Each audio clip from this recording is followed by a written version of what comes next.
নমস্কার বন্ধুরা, কৃষ্ণা কুকিং চ্যানেলে তোমাদের সকলকে স্বাগত। বন্ধুরা, আজকে আমি বানাচ্ছি পাকা কলার বড়া। তো দেখো কি কি নিয়েছি।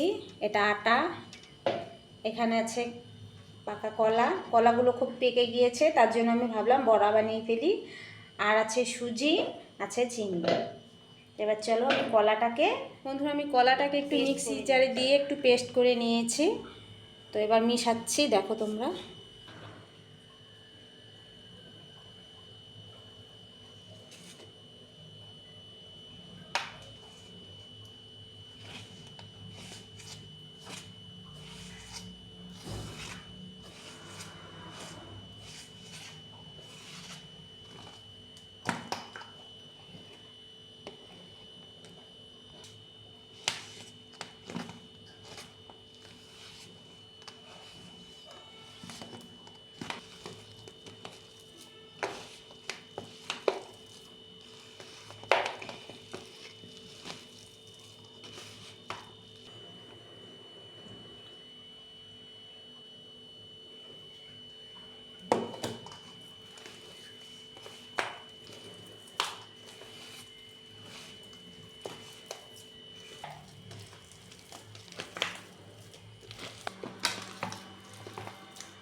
বন্ধুরা, আমি কলা দিয়ে আটাটাকে মেখে নিয়েছি। এবার আমি সুজি দিয়ে দিচ্ছি।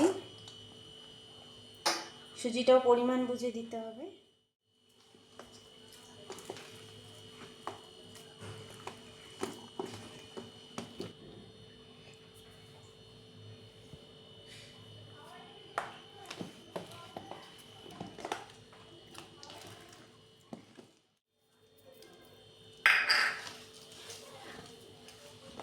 নুন লাগছে, 1 চিমটি নুন দিয়ে দিচ্ছি।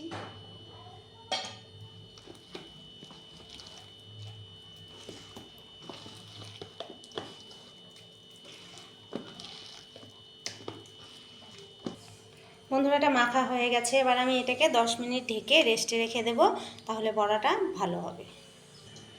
বন্ধুরা, হয়ে গেছে 10 মিনিট। 10 মিনিট পরে আমি ফিরে এলাম। তো এবার দেখি ডোটার অবস্থা কেমন।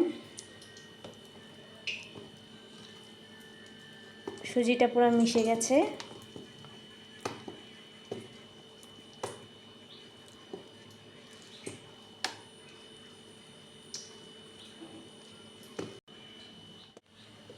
বন্ধুরা, আমি কড়াতে তেল গরম করতে দিয়েছিলাম আগে থেকে। তেলটা গরম হয়ে এসছে, এবার আমি দিয়ে দেবো।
বন্ধুরা, একটা পাশ হয়ে গেছে, আমি একটু উল্টে দিচ্ছি।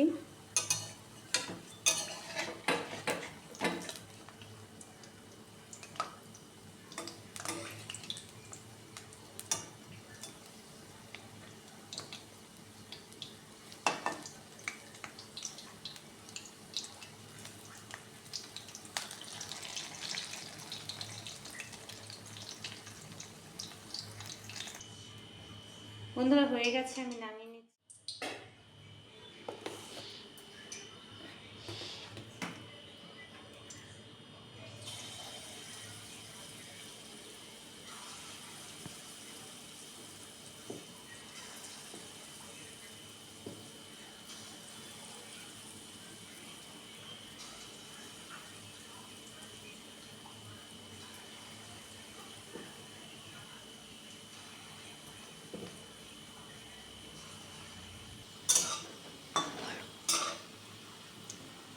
বন্ধুরা দেখো এটাও হয়ে এসছে। আমি এরপর একে একে সবগুলো ভেজে নিচ্ছি, নিয়ে তারপর তোমাদেরকে দেখাচ্ছি। বন্ধুরা আমি একে একে সবগুলো বড়া ভেজে নিয়েছি।